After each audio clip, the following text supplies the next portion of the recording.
Welcome, welcome, welcome. My name's Nick Himovich. I'm very pleased to be hosting this session today, 5 Key Jobs in Innovation. We have, of course, got Alex Osterwalder and Tendai Vicky joining us as well. Hey, Alex. Hey, Tendai. How are you both doing? Hey, Nick. We're doing okay. I'm doing okay. I don't know about Alex. He's been on the road. Pretty good. Just got back from Luxembourg today. And how's Luxembourg doing? Weather was bad, but it's a nice place. I've been there for the first time, and great work with the local government and companies over there. And it's a perfect segue to say, let us know where you're calling from in the world. I'm calling from Moldova, of all places. I wonder if we've got anybody from Luxembourg, but let us know in the chat. Alex and Tendai, of course, authors. We've got the Strategizer book series, but of course we've got Tendai's books here as well. Let us know which one's your favorite. I wonder if it's one of Tendai's. You should definitely let me know. Okay, now before we get into it, just a couple things that I want to mention. One is that you should definitely check out the Building Invincible Companies Masterclass, which is happening from the 23rd to the 25th of May. And Alex will be hosting that. And I think Yves Pignol will also be joining him as well. You can get your tickets at strategizer.com/training. So make sure you check that out.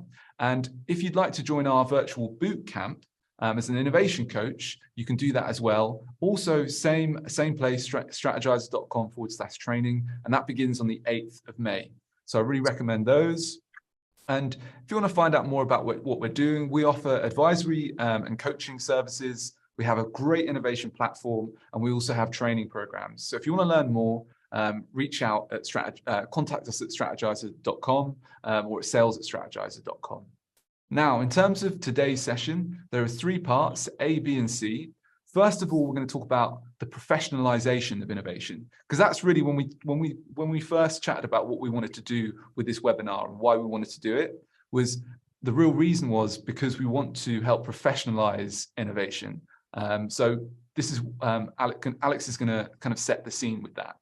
Then what we're going to do is talk about break down the 5 roles of innovation. And we're going to go through each one of them and give some examples as well. And then lastly, we're going to go have a bit of time for a Q&A. Small analogy that I like to make is, if you think back, many of you have probably been on the internet for a while. You might remember the early days where, if you managed how to do HTML, you could put up a website and you were basically state of the art, right?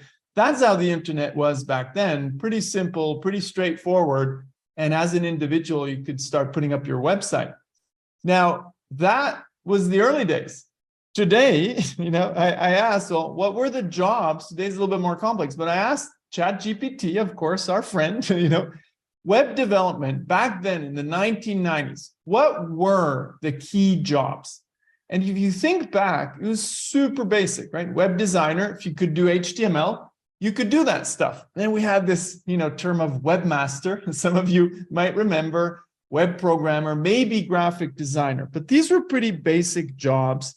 And with a little bit of practice and some tutorials, you could be state of the art back then in the web. Today, and I went back to ChatGPT and I asked, okay, what are the jobs in web development today, 30 years later? And of course, the profession has matured. And if you know how to do HTML today, well, you're definitely not going to make a state-of-the-art website. So today, creating great websites is a lot more complex, and you have professionalization of jobs, separation into things like front-end developer, back-end developer, full-stack developer, web designer, UX, UI, et cetera, et cetera. So this profession has matured, and people have taken on specific roles.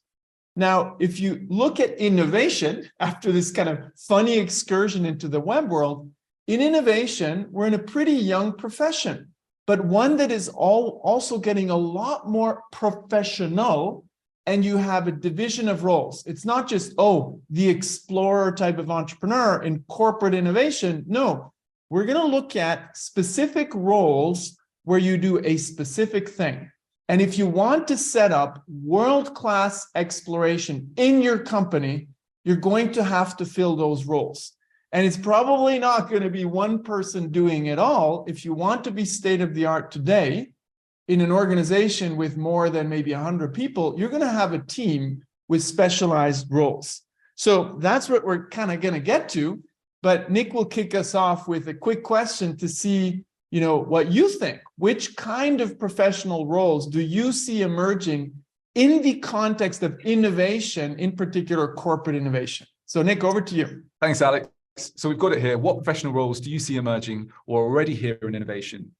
Use no more than 2 words. Tendai, in the organizations that you've been accompanying from the early days on to today, what would you say is the biggest change you've seen in professionalization? I think it's more the explicit calling out of innovation roles. Because I remember when I first started at Pearson, for example, we didn't have explicit innovation roles in the team I was working. Even though we were responsible for designing and driving the innovation framework, we were called the product lifecycle team, which is more like a traditional term, right? And so I think over time, there's this recognition that you need to start calling out this function or this kind of type of work as an explicit basis for probably even having a career. It's still early days, of course, but you are seeing that start to emerge. Brilliant. We're starting to see some answers coming in now. We've got Chief Innovation Officer, Venture Builder, Business Model Designers. I think they're describing my CV now. Oh, my LinkedIn. The one I saw on the thing was ambidexterity manager. Some interesting stuff there, right? Yeah. That one's to add. I'll add that one. Professor of Play. Where is that? What organization has that role? Moritz. Okay, it's going to be interesting. Business model specialist, discuss, right? What's the difference between innovation manager, chief innovation officer? We're going to get into those things, right? But I have never seen the ambidexterity manager, which is an interesting kind of topic. We have something like that, right? That we're going to get into, Tendai. Yes. Go-to-market manager. Go-to-market manager. That's new as Scouting manager as well. Okay, and what's interesting also to see is that everybody's putting their own terminologies, right? So there are not that many besides maybe chief innovation officer and innovation manager that stand out, right? Which shows it's a young domain with, there's not like in web development where you say, okay, front-end developer, back-end developer. Those are categories that stand out, or UX. So it seems like there are a lot of terminologies here. And did you see the innovation ninja in the chat? Yeah, so luckily I didn't see pirate there or rebel. I'm really disappointed. There you go. that actually breaks my heart. Somebody just typed pirate to make me happy. Pirate in the Navy, at least, right? So maybe we can go to kind of our suggestion where we're going to highlight 5 key roles. Now, obviously, there are a couple more, and we'll get to more of them at the end, and maybe we'll have also a conversation. But basically, if we look at the org chart that we put up in the Invincible company, which is now also a couple of years old, with chief entrepreneur, chief portfolio manager, Tendai and I sat down in Zimbabwe, actually. I visited Tendai last month, which is awesome. And we came up with key roles, and we're going to highlight 5 and kind of put them over this, org chart. And you could design your org chart a little bit how you want, but we would suggest that you have at the very least these 5 roles. So the first one, that could be the chairman, that could be the CEO, that could be the chief strategy officer. We call that the architect, right? And we're going to go into that. That is the person who designs the innovation ecosystem and makes sure that that ecosystem is implemented, right? And that's at the very, very, very top of the organization, defining the vision. Tendai, do you see this role emerging? We're going to get into details a little bit more after. Yes, I see the role emerging, and we need to explicitly call it. I see like a lot of leadership performing the role, but I think we need to sort of really call it out and maybe like standardize it and professionalize it a bit. Okay, so one level down, chief entrepreneur sometimes is mistaken as the person who does innovation, but we framed it a little bit differently. We call this the ambassador, who creates relationships across the organization so everybody buys into innovation. So it's a lot more a diplomatic role. And we used to have it actually down here, but we realized, no, this is actually the role of the person heading innovation. The person who heads innovation needs to build alliances across the organization to create a space for the team that's actually going to work on innovation.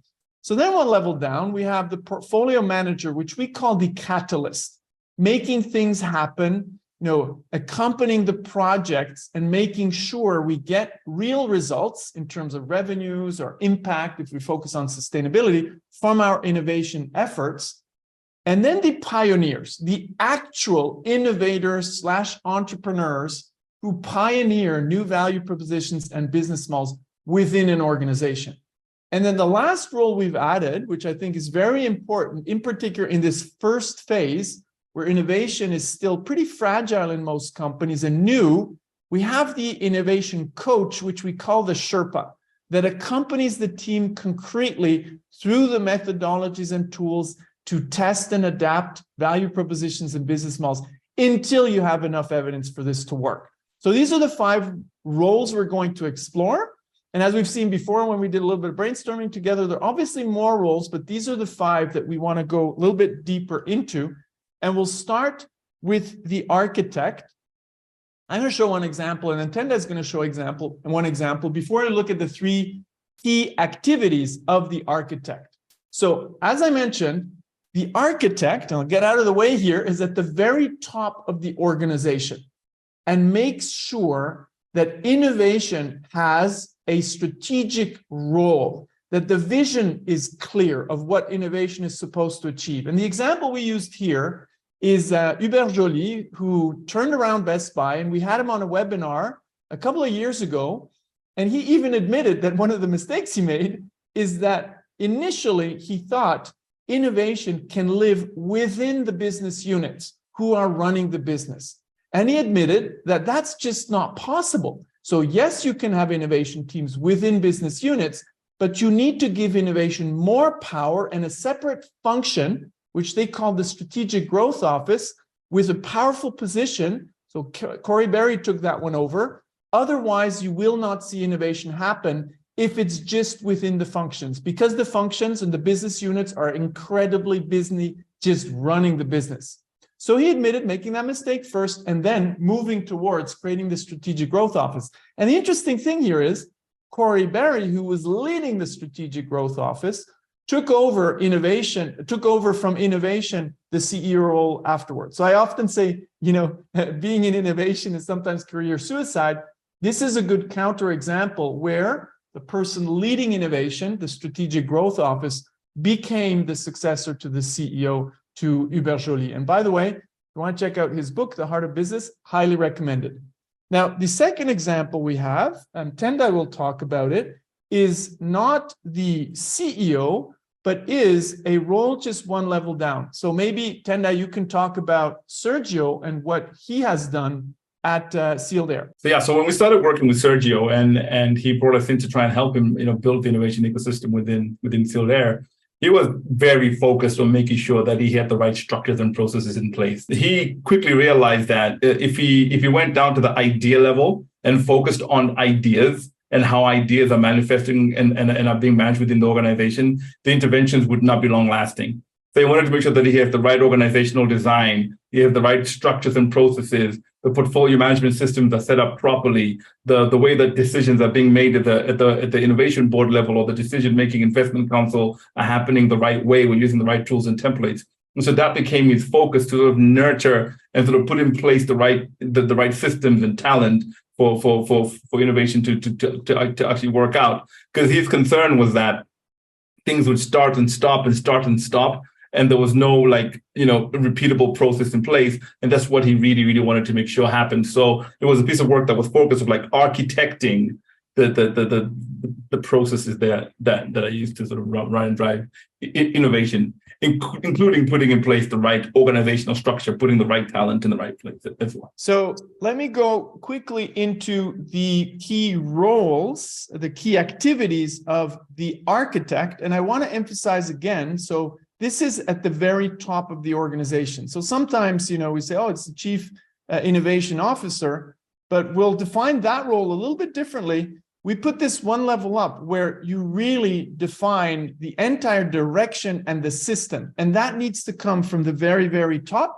Ideally, chairman, CEO, could also be, like with Sergio, the chief strategy officer. So first role, and it's not one we always see, is setting the vision and strategic goals for innovation and ensuring the alignment across the leadership team.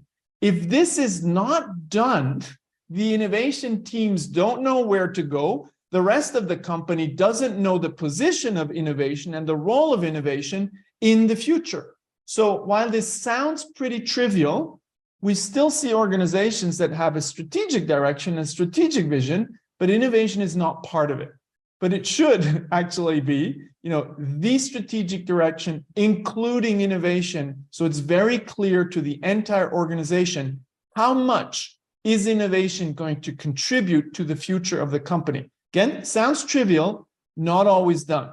And it's mainly done when you have an entrepreneurial CEO or you have somebody in the strategy office that has a powerful position and can set this direction.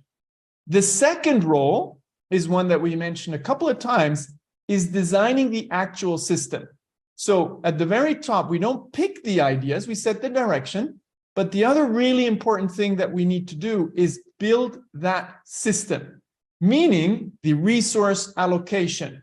What do we invest in? What types of innovation? Giving innovation power and legitimacy by designing it into the org chart and making sure that the rest of the organization understands the position of innovation, not just the role in terms of strategic direction, but how this system works, so that anybody who wants to innovate can turn to innovation, to the exploratory kind of system that we're building, so that we can actually innovate. And then the last role here is, or the last activity, is making sure you design and manage an innovation culture. And this can only happen from the very top. An innovation culture cannot be created bottom up. There's a bottom up kind of behavior, but it's only by the top-down system that we can really create and manage that innovation culture. And that means also removing all of the key blockers in innovation. One of the things I want to emphasize is people always ask, well, hey, Alex, how do we incentivize innovators to innovate? Well, number one, you don't actually need incentives. You just need to tear down the blockers and innovators will innovate. Then after maybe 2 or 3 years, when these innovators have created, multi-million or multi-billion dollar kind of business opportunities, that's when they also want a piece of the pie. And then the last one, and Tenda, you talk about this a lot, is constantly providing air cover for the innovation leaders and the innovators. So Tenda, maybe you can just emphasize a little bit what you mean with air cover, right? It's a big thing. Yeah, I mean, if you're the architect, especially if you're at the C-suite level, right? You're trying to balance demands on resources, time. And so when innovation doesn't have legitimacy and power, that's really hard. And that becomes the role of the architect to actually make sure that there is that kind of like air cover, so that when there's conversations about where do we make a sacrifice, where do we cut, is the innovation team designing something that's about to cannibalize an existing product? Those kinds of environments is really where the architect can step in and go, yes, I understand that's the situation, but that's exactly where we want to go. And that then empowers the rest of the innovation team to be able to go out there and actually do the work. So Imran has a good comment in the chat section. So saying the big challenge I've seen is that companies invest in innovation org constructs during good times, but the first wave of folks to be restructured is the same innovation teams when cost cutting happens. So I would agree that happens when the architecting hasn't happened at the very top. It's when it actually happens at one level down at the chief innovation officer, who doesn't have the power to institutionalize these things. When it happens at the very top, we have not seen that happen. When it happens one level down, we actually have multiple examples where successful innovation engines have been cut.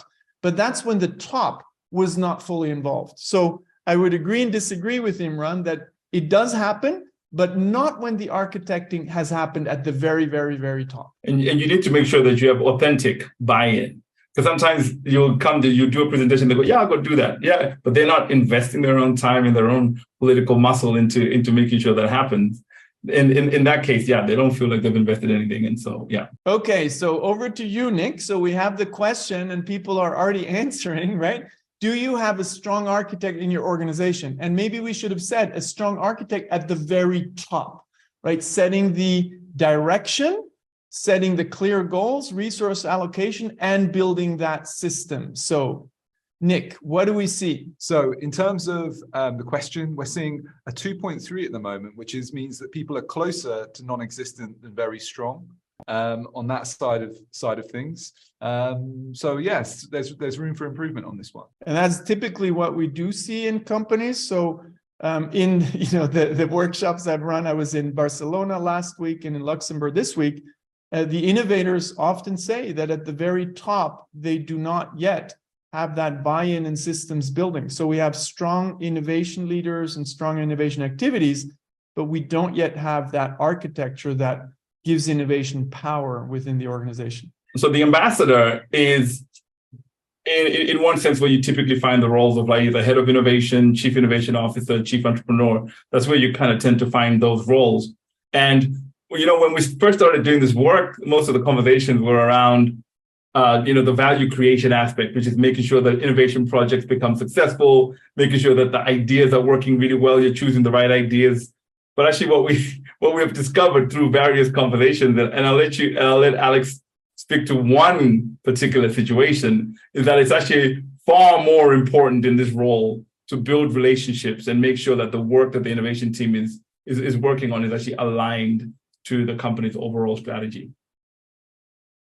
So that was a very painful story. The company and the person shall remain unnamed, but he became a good friend, and he built a very, very successful exploration engine with really strong innovation portfolio projects, over 50 projects, and so over a couple of years.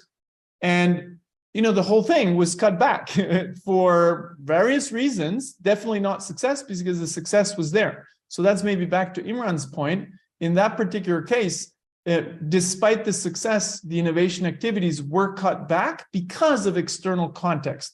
And what our friend our friend ambassador has actually mentioned is he realized afterwards that he spent way too little time on building internal relationships with the key functions, but also with the key leaders and the key board members. So there was some support, but just not enough to survive, a restructuring. So it is something that we see. So Imran's point is correct. But in that particular case, there was no architecting at the very top, right? This was happening one level down, and there were not enough relationships that were created, which ultimately led to the thing disappearing. Could it have turned out differently? Very possible, not certain, of course, but definitely something we realized that many of the innovation leaders should be more ambassadors and politicians rather than actually doing exactly innovation work, right? Exactly. And that's in response to your question there, Matthew. You're asking, what's the distinction between an ambassador and portfolio management? Portfolio management focuses on what's in the portfolio, the projects, what progress are they making? Are they getting the right investment? But the ambassador role is really building relationships, because what you really start to realize is that innovation does not succeed on its own. But by the time we want to get the thing out to market, different other functions are actually contributing to the success of the project. And just to give another example, a bank in South Africa, 14 successful innovation projects, MVPs, customers demanding, and they couldn't get anyone in the core business to take that up. And the first question I asked them when I arrived was, who was expecting this when you started working on it? Who did you align with? And that was an interesting conversation. And then at TD Ameritrade, where the innovation team used to call themselves the home for homeless ideas. And then they realized that when ideas are homeless when they get there, they're going to be homeless when they leave. And that's where you really need the ambassador role. And so in our work with Schreiber Foods, which is based out of Wisconsin, the chief innovation officer really understands that a big part of his role is building bridges with the core business to ensure that they're really working on things that are aligned. I like that Vinny refers to himself as WD-40. Like he views himself as like as the person like taking out all the friction that kind of stops the innovation team from actually succeeding. And most of the friction is not within the innovation teams themselves. Most of it sits within the bigger organization, where you then need to build those relationships. So the ambassador role is, again, aligning with leadership on strategic goals for innovation, which is really important, because if you're working on stuff that is not aligned to the company's strategic goals, it's hard to get that stuff to actually scale. And then, you can design and manage the programs. You can work with your portfolio managers to make sure that, the returns being delivered, because that's something that's still being demanded of you. And then you can then be really the WD-40 and support these innovation programs by removing barriers and blockers. And you can only do that in collaboration with the architect and in collaboration with the CTO, the CFO, and all other functions that have a point of view on the innovation projects becoming successful. Yeah, just one thing that came to mind was, is it the WD-40, but is it also the gaffer tape? Because sometimes it needs to keep things stuck that need to stay stuck, Exactly. It's more like the gaffer tape, the gorilla tape. The gorilla tape, there you go. Okay, let's have a look. So we're back to where we were before. Back onto Mentimeter. So do you have a strong ambassador in your organization? Is it non-existent or is it very strong? At the moment, we've got a good 30 people in there already. Again, around 2.2, 2.3. So, it's on the close to non-existent, but it is happening in a lot of places. But we're certainly not. We still have got a long way to go in terms of being very strong. And I like Kathy Masters, like, no, and then Alex. Yeah, and a quick comment on a little bit of a pivot that we made, regarding that org chart that we showed before. We had the chief entrepreneur and we had the ambassador. So one of the pivots is actually that the chief entrepreneur is the ambassador. So not the portfolio manager, the chief entrepreneur is the ambassador, in the sense of building those relationships, connecting everybody, but also making sure that the vision of innovation is understood and how it creates value. So what was set out as a strategic direction by the leadership, the ambassador then constantly reminds everybody in the organization of how this works and connects the pieces. And we've seen that in one very, very big consumer brand, that the chief innovation officer was this type of ambassador and could do this role because he's been in the organization for quite some time and has created result as a business leader before. So had a lot of legitimacy and was embedded within the organization, already had a lot of connections. So the ambassador role that we put in the middle, actually, we see that now more as the role of the chief entrepreneur, or what some people call the chief innovation officer. So let's go to the catalyst, and some of you already brought it up, the portfolio manager, actually. So that's what we call the catalyst, who designs the implementation of the framework. So here we're really one level down, and our friend Kareem from Sealed Air is a good example here of making things work, making sure that the portfolio produces results and that, that we get things coming out of the innovation engine that we're setting up. So very important role, very different from the ambassador, where it's about, making that system work and constantly creating relationships. Here it's down to the hardcore innovation work, if you want, not the exploration of ideas, but putting the portfolio together. And yeah, go ahead. Yeah. Kareem and I spent hours and days just like designing the frameworks, putting the tools in process.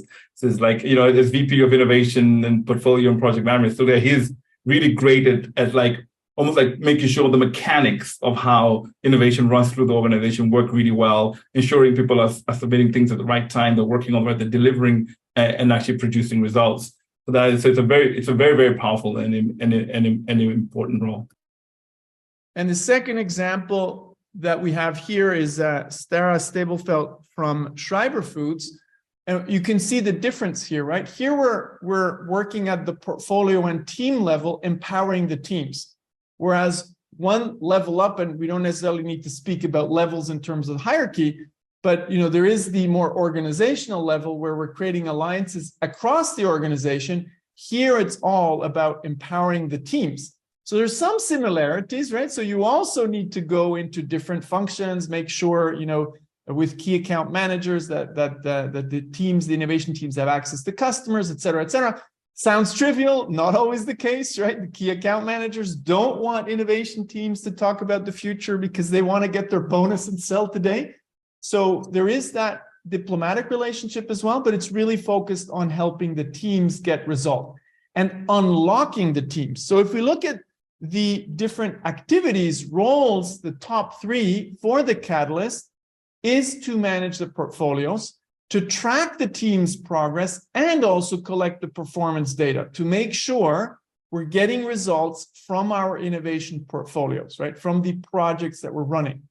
But then there's this big kind of, catalyst role of unlocking teams and making sure they have everything they need in terms of coach support, but also innovation infrastructure, maybe, digital factories or access to brand, access to marketing, access to customers, making sure that infrastructure is humming so that the teams can actually explore and do their work.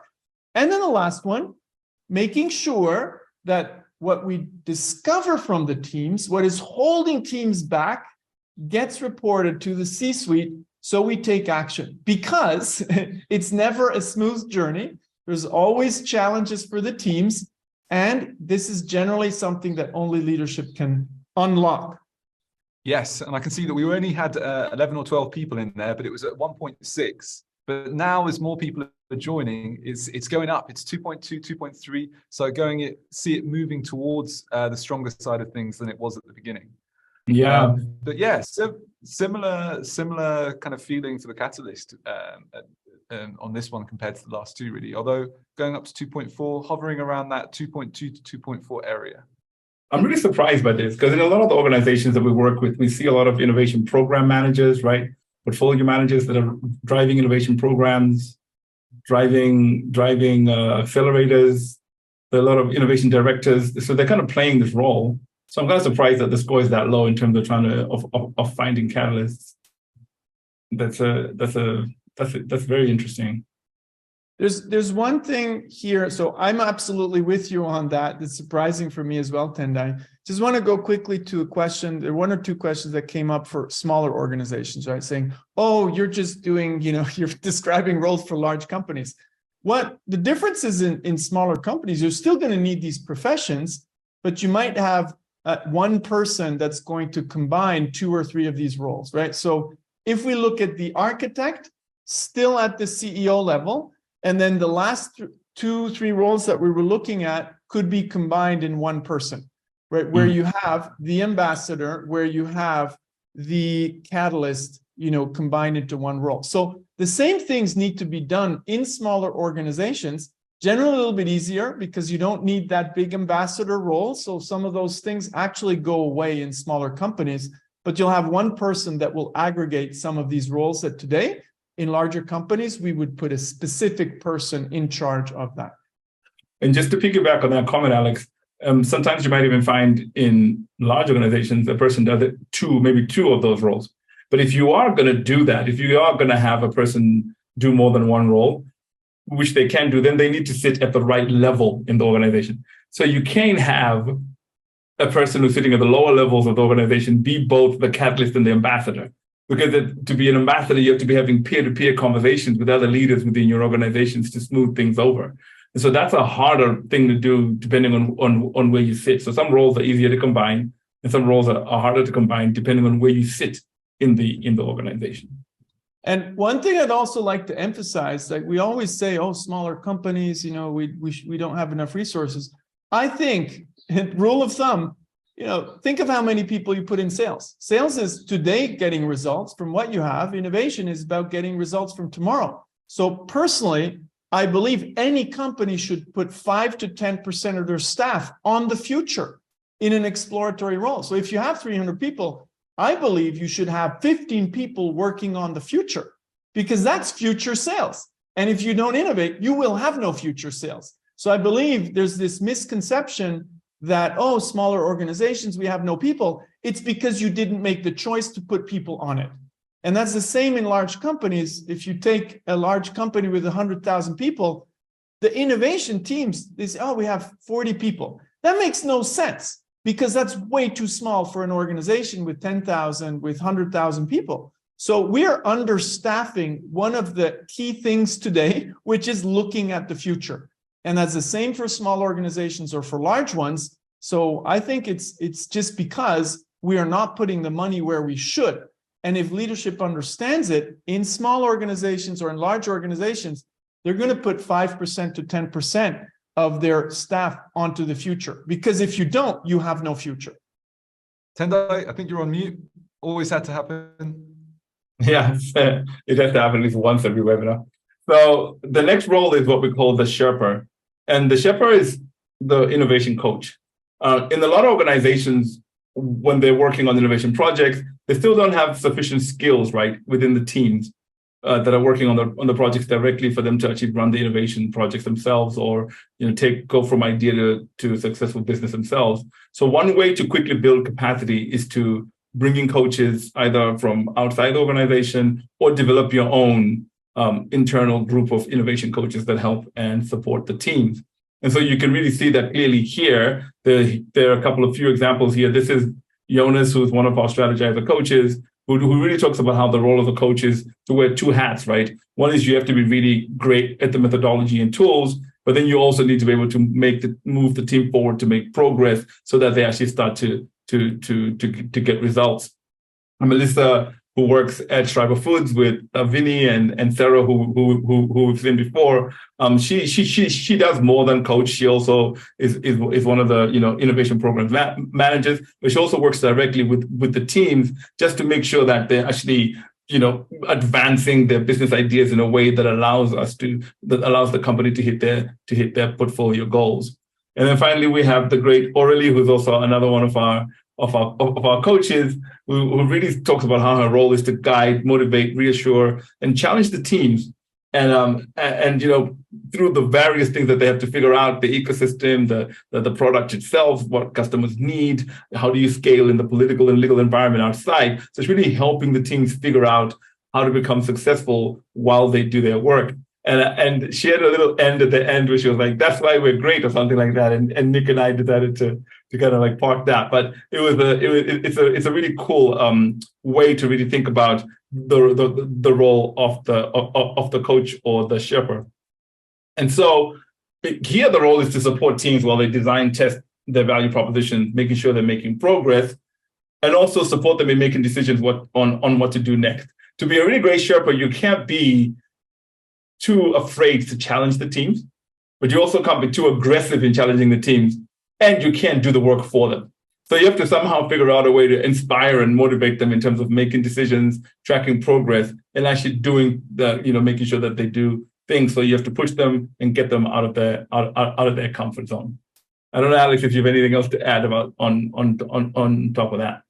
Yeah, so I think, and we're going to see this with the next role. So you need coaches when you get teams who've never done innovation, right? The more people have done innovation again and again and again, the less they need coaching because it becomes their profession. So the more we go to business model innovation and where we have entrepreneurs types, who've been doing just this, the less they need coaching. But when we're in, digital transformation, we're building new apps and we're, incremental innovation or new products, that's where coaches can really play a strong role because they're going to accompany teams and people whose main job is to run businesses, to manage. So again, the coach is not necessarily for everybody because ultimately you should also have professional innovators who do just that. They don't need coaching because they know exactly what they're doing. But I believe you'll always have both. The more we're to incremental innovation with managers and doers, the more you need coaching because they need that accompanying. All right. So Nick, over to you for the question. Let's see how much coaching people have in their organization. Yep, you can see now we're starting to move more towards the right. We've got 11 answers. But it's coming to the left now. So it started off as very strong with this, but it's moving a little bit more towards the non-existent side, which I'm surprised by as well. But for this one, What do you think, Tendai? I can see you smiling. Yeah, it's fascinating. It's as if we're learning that organizations don't have a lot of these roles in them. They don't have any of these roles, right? So I think it really speaks to, because when we were setting up the webinar just now, we were having a conversation, and Alex and I were betting that as you went down towards the shipper and the pioneers who are coming up next, that you would have more within organizations than you'd have less at the higher levels. But it seems as if there's nothing happening. It's reminding me of the comment that Bogdan made, which is that you could have innovation sheriffs. And then I said, well, what about innovation cowboys? And so it's this idea that it's still the Wild West a little bit. And that's why this is so important, that we're trying to help professionalize this. So it's really pertinent.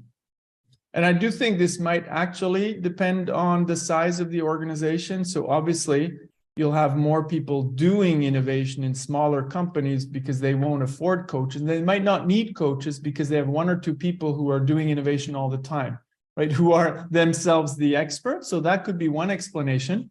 But I do think, sometimes you just want those people who've been doing this for ages. They're just better at it. And, you can't get that coaching because that's their profession. So and we also see some companies who say, we don't want to internalize coaching. They always go with outside coaches. And some companies, they want to internalize. Our preference is to get companies to build an internal coaching function because that's a lot more trusted. The Sherpa is the one with the least. That's been number 2. We've got 2. That's closer to non-existent than the other ones, which surprises me. I think Juliana's comment really explains maybe why that might be. I think there's a lot of external coaching, but not strong Sherpas within the organization. So maybe if we had framed the question of, do you have coaching available? And maybe we might have had a higher number. Might have had a different answer. Yeah. And I like Kathy saying no to everything. Yeah. No, we don't have. So let's go to the last one, which we call the pioneer, actually. And with the pioneer, we mean the innovator or the entrepreneur. Again, it depends a bit. The closer you are to the core business, the more it's incremental innovation. It's a little bit less pioneering, but still you're pioneering new stuff, which could be, as simple as a new app for the sales team by digitizing some of the things that haven't been done before. Or if we take pharma, clinical trials that are digitized. But then the real pioneers, and this is not real in terms of value judgment, is building entirely new business model. That's when we get closer to entrepreneurship, and that then gets really, really hard. So one of the things there definitely is this ability to experiment and work differently. And I think this is the biggest challenge, because pioneering, exploring new value propositions and business models, constantly testing and adapting, constantly making decisions every week with an insane speed and overcoming obstacles all the time. Don't have access to the customers because the sales team doesn't want to give me access, or seeing contradicting data and I need to find a pattern. Pioneering is extremely hard, right? We're getting closer to the profession of entrepreneurship. But what's great in companies, we can have salaried entrepreneurship. We can have professional entrepreneurs who have a salary, so they actually take less risk. Some might say, there will be less hunger. I'm not so sure, actually. I think, the innovators that we see, they're driven to create new stuff. They have a similar passion, but maybe not the same risk appetite as entrepreneurs who go out there and do it with venture capital, which is a completely kind of different animal and requires a different kind of risk profile. But I remember, small anecdote, talking to Bracken Darrell a couple of years ago, 2 years ago, I think, CEO of Logitech, musing around this idea. Could we have salaried entrepreneurs on the payroll of companies? I do think it's a slightly different profile, but I do think there is something there where we can have entrepreneurs who are paid to explore within companies. Because at the end of the day, companies have something that startups don't have. They have assets like customers, brand, IP. So entrepreneurship or intrapreneurship within companies can be pretty interesting. So if you look at the different kind of activities and roles, well, number one job is making progress towards value propositions that customers care about, not in a PowerPoint deck, but something that, is validated, where we get to product market fit, embedded in business models that are profitable and that can scale and produce real revenues. And that does mean being extremely proficient in these tools and methods and processes to test and adapt business models and value propositions to produce evidence to, and this is the big one, recommend either pursuing the idea within the company, iterating into a new kind of project, or, and this is the big one, killing the business idea or retiring the project. That needs to be a legitimate decision because, as I always ask, there are too many zombie projects. To this group, do you have zombie projects that should be killed in your organization? Probably most of you will say yes. Why are they not killed? Because we don't have yet evidence-driven kind of decision-making with pioneers who recommend to kill ideas. And then the last one, identifying and reporting the blockers to innovation so that we can create a real ecosystem that works. We do need to report up to leadership when something is not working, when something is holding the pioneers back. And I think, Tendai, you do this exercise quite a bit, right? You ask the pioneers, which hoops do you need to jump through to create results? Yes. So like when we start our innovation maturity assessment, because we have this offering where we evaluate companies' maturity assessments, we start by asking the pioneers, if you had an idea that you wanted to work on, what are all the things you would need to do to get that idea to be invested in, and then like actually getting resources to work on it and then take it out to the world. And that's when you start to hear the story. Well, first I have to get my line manager to sign off. Then I have to complete the 35-page business case. Then I had to, so you see like all the hoops they have to jump that are really like blockers to, towards innovation. And I think that's what we want to identify and report back up the food chain to make sure that things are working well. So let's see, Nick, how well are we doing in terms of pioneers with this group? Does this group in their organization have strong pioneers? I'm very curious to see what's going to come out. Already, with the 10 people that we've had, 2.4, 2.7. Kathy, I want to know what Kathy thinks. Kathy, you have to type something. She said no. Kathy says no no. to everything. Kathy says no is now a meme, I think. There was a question about the strongest one that we've seen so far. Yeah. And it is something that this was an assumption that we had before also, right? That bottom up, you actually do have people who are doing pretty good work, who are testing ideas. Unfortunately, when the system doesn't really work, these ideas rarely scale, even when there is evidence, right? So the organization will mobilize all its antibodies to kill validated ideas. So we've seen this again and again. One is to get the innovation process started, getting a portfolio going. Where we see a lot of challenges today is in companies scaling validated projects. So this seems to be also a little bit the case here. So Tendai, there was a question about, what do you think about entrepreneurs in residence? So I have mixed feelings. I'm not so sure. Haven't really seen it not work yet. I haven't seen a lot of cases. I'm a big fan of people in companies identifying with the brand, having been there for a while, driving real projects. I don't have that much experience with entrepreneurs in residence. Have you seen this? Do you have an opinion on this? I think what we really care about, and it's a philosophy that we have as an organization, is what do all these things leave behind? And so do they leave behind a new portfolio of projects and new business models that have become successful? That's hard, right? Because we don't really see that often. Do they leave behind capabilities for the organization to be able to innovate once they're gone? We don't really see that, because it becomes like, it's an us and them situation where, the cool kids are doing their thing in the venture studios or wherever they are. Meanwhile, the rest of us are running the core business. So I think it's really important, if you do go for entrepreneurs in residence, to make sure that they really are having an impact on the organization, right? The successful startup founder with his kale juice and his jeans and blazer. It's a big one. It's a big one, right? Because then it becomes innovation theater. So I don't think we can judge, do entrepreneurs in residence work or not. it can work within a system where there was an architect who built the system, where there's ambassadors who connect the things, right? So often you need all of these pieces for an entrepreneur in residence to work. So per se, we can't judge. When the ecosystem doesn't exist, these things become innovation theater. It's interesting, Alex. Atif asked a question. You and I had a long conversation about this. Like, what do you do at the country level? Remember, and we started designing roles at the country level, and we were just having a conversation about. So Atif is asking, does this work? At the country level. And I remember at the country level we had the business owner or the owner of the business models, and then we had like different roles that we were talking about. But you still need to make sure that there's a bridge between the country level and the core business. So you do need to play the ambassador role. You do need to make sure that the teams are being coached properly so that they're delivering value. So there's a lot that you still need even when you're operating at a country level, maybe with just slight tweaks to make sure that it's kind of relevant for context.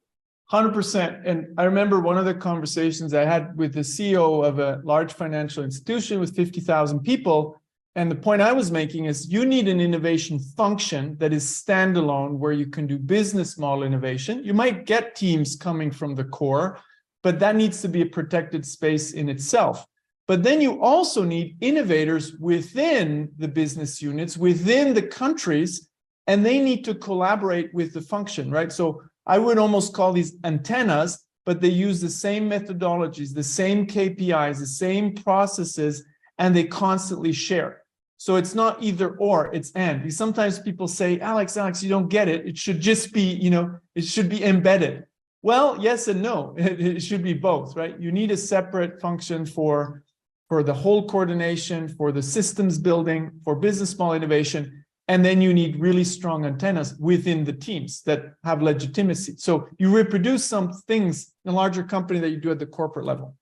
And one thing, so before we get to the score that you put up, Nick, somebody was saying, I don't remember who it was, yes, we have these roles, but people are doing them beside their core job. And I think that's the challenge, right? If we really say this is a profession, we need to, even in companies that have 150 people or 300 people, we need people who do this as a full-time job. If you really take the future seriously, you put people on this full-time. You don't have, in a company with more than 300 people, you have full-time salespeople. Like, why would you not have people doing innovation, right? So this analogy between sales, selling today and selling tomorrow, and somebody quoted the Steve Blank quote, run freely, right? The core and pays the salaries, and the innovation function, the exploration pays the rent, the future, the pension. I think that we need to keep into account. If we don't invest in the future, we're not going to have a future. A couple other things, but we'll get back to one more question before we do finish. We've got the Building Invincible Companies Masterclass that you should definitely check out. I'm just in the way here. There we go. That's better. It's going to be with Alex and Eve. Tickets, you can get them at strategizing.com/training. And that's from the 23rd to the 25th. I highly recommend checking that out. And also, if you want to really get deeper into being an innovation coach, you should join the Strategizer Virtual Bootcamp, which is on the 8th of May. And you can apply at strategizer.com/training as well.